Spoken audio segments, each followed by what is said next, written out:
انسان اللہ رب العالمین کی عبادت سے جتنا بھی دور ہوگا اتنا وہ پریشان رہے گا. مثال کے طور پر کھانا کھانے سے پیٹ بھرتا ہے. ہم کھانا کھائیں گے تو پیٹ بھرے گا، لیکن اگر ہم یہ سوچے، ہم میں سے کوئی یہ سوچے ہم کھانا ہی نہیں کھائیں گے پیٹ ہمارا بھر جائے، ممکن نہیں ہے. کھانا کھانے میں شانتی ہے، پیٹ کو سکون اس وقت ملے گا جب پیٹ میں کھانا پہنچے گا. اگر ہم سوچ لے، ہم میں سے کوئی یہ سوچ لے کہ نہیں کھائیں گے نہیں لیکن پیٹ بھر جانا چاہیے، ناممکن ہے. اللہ رب العالمین کی عبادت میں شانتی ہے انسان کی. ہماری آپ کی شانتی اگر ہے تو اللہ رب العالمین کی عبادت میں، اور ہم اللہ رب العالمین کو چھوڑ کر اگر شانتی ڈھونڈیں کبھی بھی ممکن نہیں ہے، کبھی بھی ممکن نہیں ہے. محمد رسول اللہ صلی اللہ علیہ وسلم نے ہمیں جینے کا طریقہ سکھایا ہے، جینے کا ڈھنگ بتایا ہے، اور آپ نے جی کر کے دکھایا بھی ہے، زندگی گزار کر کے آپ نے دکھایا بھی ہے. جب آپ علیہ السلام پریشان ہوتے تھے آپ لپک کر کے نماز میں لگتے تھے. ابو داؤد شریف کی حدیث ہے، حدیث نمبر 1319 نمبر کی ہے. شیخ البانی رحمہ اللہ نے حدیث کو حسن قرار دیا ہے. اذا حزبہ امر صلی، محمد رسول اللہ صلی اللہ علیہ وسلم جب کبھی بھی پریشان ہوتے تھے لپک کر نماز میں لگتے تھے. آپ اور ہم سمجھیں گے یہ کیسی بات ہے، پریشان ہوئے محمد رسول اللہ صلی اللہ علیہ وسلم اور جا کر کے نماز میں لگتے تھے. ہاں اور وہاں جا کر کے آپ کو سکون ملتا تھا.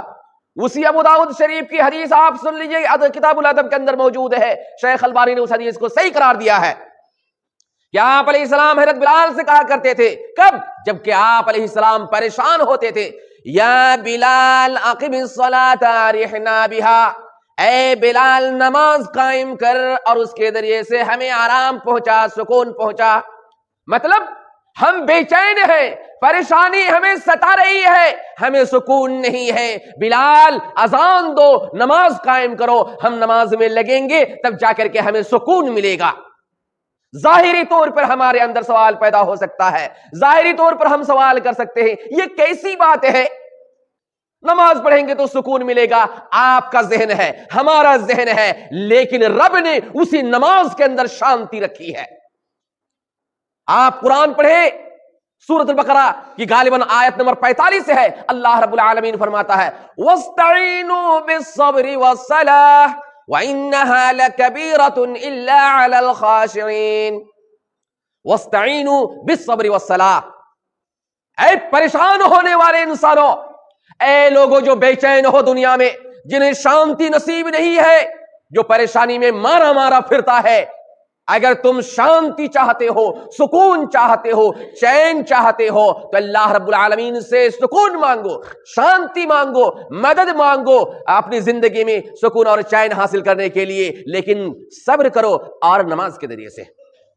مطلب اللہ سے آپ مانگیں گے پروردگار عالم ہم بے چین ہے، پریشان ہے، ہمیں شانتی چاہیے، تو مانگتے مانگتے آپ کو شانتی نہیں مل جائے گی، سکون نہیں ملے گا، آپ کو انتظار کرنا پڑے گا، ٹائم دینا پڑے گا. اگر آپ رب سے شانتی اور سکون چاہتے ہیں تو آپ جو جلدی مچائیں گے، جلدی آپ کو یہ چیز نہیں ملے گی، آپ کو انتظار کرنا پڑے گا. دوسرے نمبر میں آپ کو عبادت کرنی پڑے گی، دوسرے نمبر میں آپ کو عبادت کرنی پڑے گی، نماز پڑھنی پڑے گی، نماز کے ذریعے سے آپ کو شانتی مل سکتی ہے. یہ قرآن فرماتا ہے، یہ محمد رسول اللہ صلی اللہ علیہ وسلم نے فرمایا ہے، آپ نے کر کے بھی دکھایا ہے. ایسا کیوں؟ اس وجہ سے کہ جب انسان نماز پڑھتا ہے اللہ تعالیٰ سے نماز ہی میں قریب ہوتا ہے.